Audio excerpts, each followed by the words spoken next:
ہے کہ آج کی تاریخ 8 شوال انہدام جنت البقیع کے سلسلے سے 1 صدی سے زیادہ ہو گئے ہم احتجاج کرتے آ رہے ہیں۔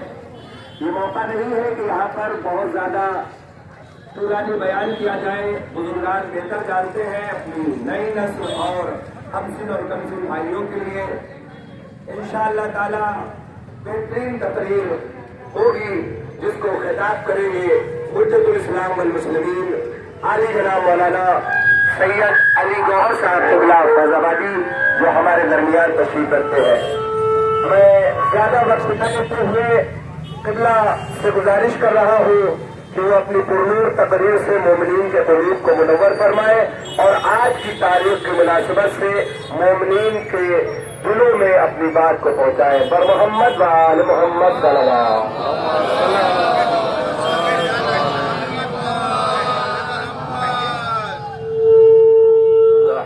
قوة إلا بالله العلي العظيم. أعوذ بالله من الشيطان الرجيم. بسم الله الرحمن الرحيم. الحمد لله رب العالمين والصلاة والسلام على سيد الأنبياء والمرسلين وعلى أهل بيته الطيبين الطاهرين المعصومين المظلومين ولعنة الله على أعدائهم أجمعين من يوم عداوتهم إلى قيام يوم الدين. آمين يا رب العالمين. أما بعد فقد قال رسول الله صلى الله عليه وآله وسلم فاطمة بضعة مني من آذاها فقد آذاني. سوگوارو، شہزادی کونین کے ماتمداروں، اہل بیت کی مظلومیت پر اظہار غم اور غصہ کرنے والوں، خدا تمہیں سلامت رکھے۔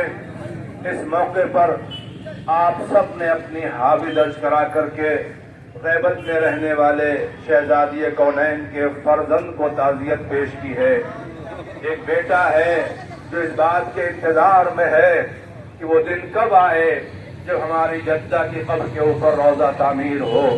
یقیناً آپ کی شرکت، آپ کی حاضری، آپ کا وجود اس بیٹے کے لیے باعث تسکین ہوگا جو اپنے ساتھیوں کا انتظار کر رہا ہے، جو اپنے سپاہیوں کا انتظار کر رہا ہے، جو اپنے ہمدرد ساتھیوں کو تلاش کر رہا ہے۔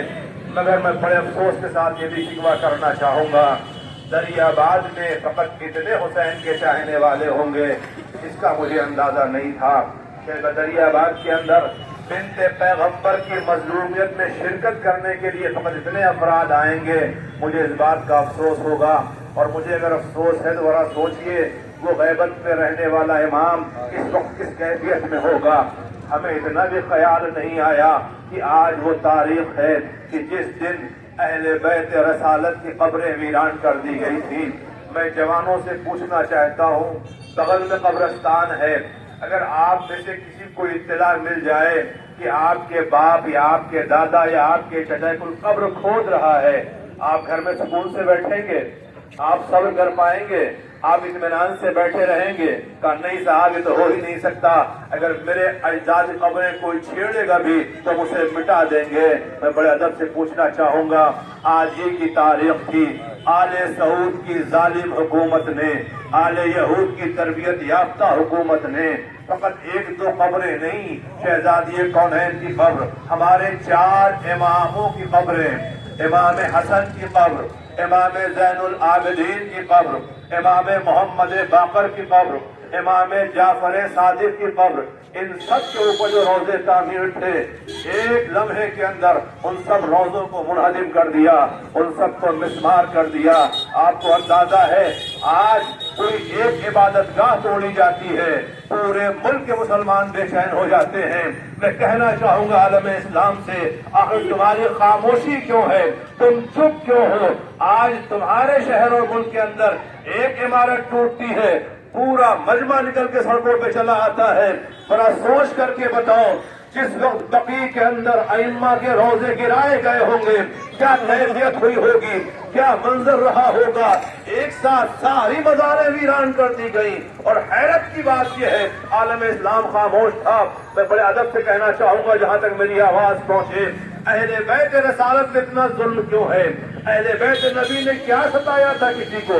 کسی کیا اذیت پہنچائی تھی؟ اگر آپ تاریخ اہل بیت اٹھا کے پڑھیے گا تو آپ کو اندازہ ہوگا نبی کے اہل بیت وہ تھے جنہوں نے ہمیشہ انسانیت کو فائدہ پہنچایا ہے، ہمیشہ غریبوں کی مدد کی ہے، ہمیشہ بے سہاروں کو سہارا دیا ہے، ہمیشہ مشکلیں آسان کی ہیں، لوگوں کی رہنمائی اور ہدایت کی ہے۔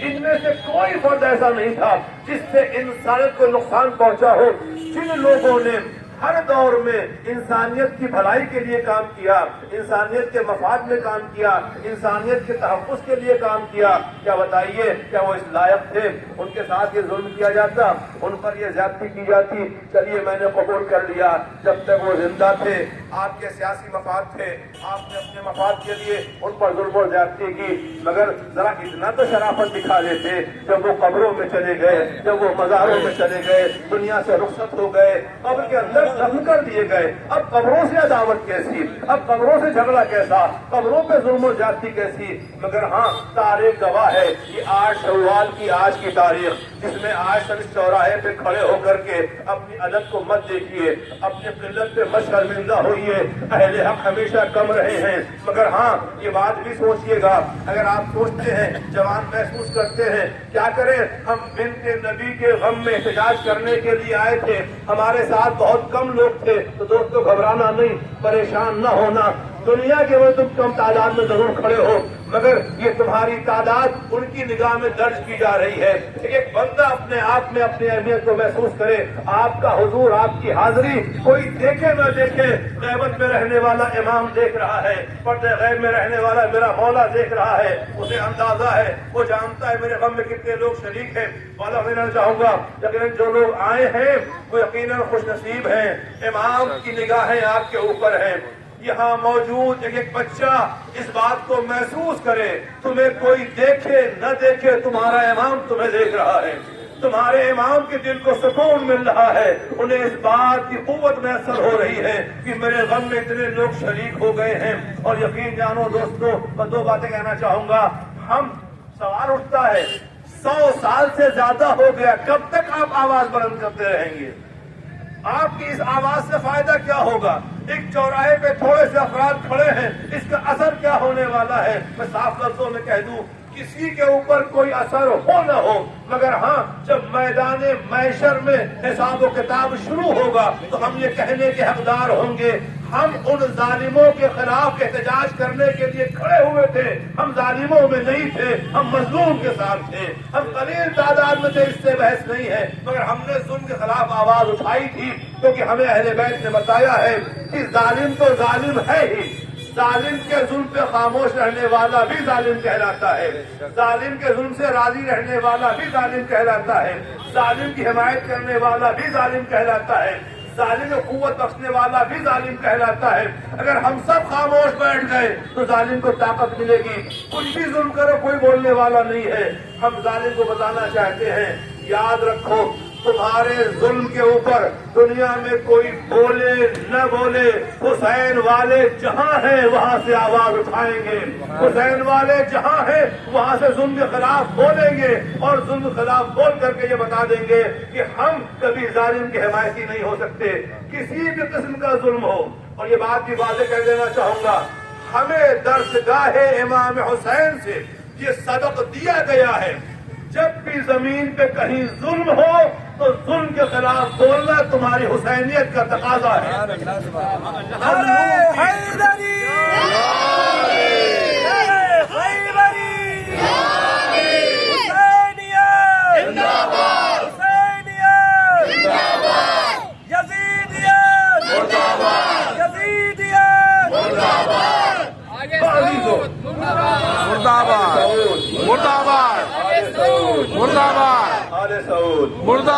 آل سعود کو مرداباد کہہ کے ہم بتانا یہ چاہتے ہیں، یہ یزیدیت کا مزاج جن کے پاس ہے وہ باخبر ہو جائیں، ابھی حسینیت کا نعرہ بند کرنے والے زندہ ہیں، حسینیت کی آواز بلند کرنے والے لوگ موجود ہیں۔ میں نے کہا ہمیں درس دیا ہے میرے مولا علی نے بھی، ہمیشہ ظالم کے خلاف رہنا، مظلوم کے ساتھ رہنا۔ اور اس بات کا اعلان میں یہاں سے کرنا چاہوں گا، جب بھی ہم ظالم و مظلوم کی بات کرتے ہیں تو اس میں مذہب کی بات نہیں ہوتی، مسلک کی بات نہیں ہوتی، قوم قبیلے کی بات نہیں ہوتی، دھرم و ذات کی بات نہیں ہوتی، بات صرف یہ ہوتی ہے جو بھی مظلوم ہے حسین والا اس کے ساتھ ہے، جو بھی ظالم ہے حسین والے اس کے خلاف ہے۔ یہ ہمارا مزاج ہے، یہ ہماری تربیت ہے، یہ ہماری تعلیم ہے، یہ ہماری درسگاہ کا درس ہے، اور اسی ظالم کے خلاف آواز اٹھانے کے لیے آج ہم سب جمع ہوئے ہیں، کیونکہ کائنات کا بہت بڑا ظلم آج کی تاریخ میں سعودیہ کی سرزمین پر شہر مدینہ میں ہوا۔ مدینہ میں ایک قبرستان ہے جسے بقیع کہا جاتا ہے، اس بقیع قبرستان میں بہت محترم شخصیتیں دفن ہیں۔ اے عزیزو، ہم نے اہل بیت کا مدینہ اجڑتے ہوئے دیکھا تھا۔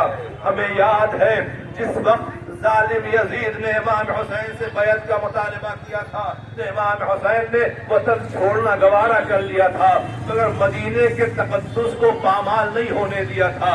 ایسا نہ ہو کہ ظالم مدینے میں آئے، مدینے کے بے حرمتی ہو جائے۔ ذرا سوچئے، جس حسین نے مدینے کی حرمت کو بچانے کے لیے وطن چھوڑ دیا تھا، اس حسین پہ کیا گزر گئی ہوگی جب کچھ ظالموں نے اس شہر کی بے حرمتی کرتے ہوئے بقیع کے قبرستان میں روزوں پہ مسمار کرنے کے لیے بلڈوزر چلائے ہوں گے، روزے مسمار کیے گئے ہوں گے۔ اے عزادارو، فقط روزوں کی دیواریں نہیں گر رہی تھی، فقط روزوں کی اینٹیں نہیں بکھر رہی تھی، فقط قبریں ویران نہیں ہو رہی تھی، اہل بیت کی حرمت پامال کی جا رہی تھی، آل رسول کی حرمت کو پامال کیا جا رہا تھا۔ اے عزادارو، ہم نے کربلا کے میدان میں لاشوں کو پامال ہوتے تو دیکھا تھا، اور قبروں کو اس طرح سے ویران کرتے ہوئے، یہ آل سعود کا طریقہ تھا۔ آج آپ کی آنکھیں نم ہیں، آپ رنجیدہ ہیں۔ یقین جانیے، جب بھی کوئی زائر زیارتوں پہ جاتا ہے نا، جو لوگ وہ محسوس کریں گے جتنے روشن روزے نظر آتے ہیں، وہاں پہنچ کر کے دل خوش ہو جاتا ہے کہ آج یہ روزے آباد ہے۔ مگر جب وہی زائر سرزمین مدینہ پہ پہنچتا ہے، یہ کہنے پہ مجبور ہو جاتا ہے، اے ارض مدینہ، تیری گلیوں میں ابھی تک ہم بنت پیغمبر کی لہر ڈھونڈ رہے ہیں۔ ذرا مظلومیت کو محسوس کیجیے گا، مدینہ شہر ہے، مدینہ کی گلیاں ہے، مگر وہ روزے نہیں نظر آتے، وہ قبریں تلاش کرنا مشکل ہے، ظالموں کا پہرا ہے، زائر جاتا ہے اسے ہٹا دیا جاتا ہے۔ بآخری فقرہ میں نے حد کر دی گفتگو، خدا سب کو نصیب کرے۔ مدینے جائیے، روضہ رسول کے پاس جائیے، روضہ رسول کے پاس بقیع اور روضہ رسول کے درمیان کھڑے ہو کر کے ذرا ایک مرتبہ دیکھیے گا، جب آپ روضہ رسول کی سمت دیکھتے ہیں نا تو رونق نظر آتی ہے، چمکتے ہوئے چراغ دکھائی دیتے ہیں، آباد منار نظر آتے ہیں، مگر جیسے ہی نگاہ بقیع کی طرف مڑتی ہے، اللہ نے وہ سناٹا، وہ تاریکی، وہ ویرانی، ایک چاہنے والے کے آنکھوں سے آنسو جاری ہو جاتے ہیں۔ اللہ اکبر، یہ اندھیرا، یہ سناٹا، یہ ویرانی، اتنے چاہنے والے مسلمان ہیں، اس کے بعد یہ ویرانی کا عالم ہے۔ بس دل تڑپ کے یہی کہتا ہے، اے غیبت میں رہنے والے امام، جب اس منظر کو ہم دیکھ کر کے برداشت نہیں کر پاتے تو اے آقا، آپ پہ کیا گزرتی ہوگی؟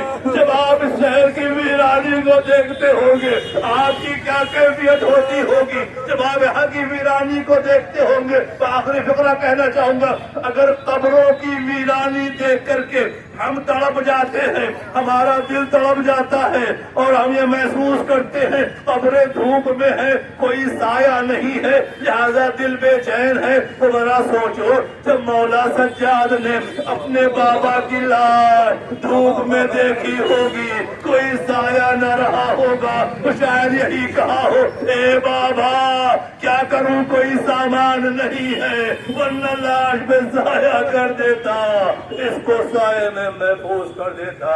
انا للہ وانا الیہ راجعون، سیعلم الذین ظلموا ای منقلب ینقلبون۔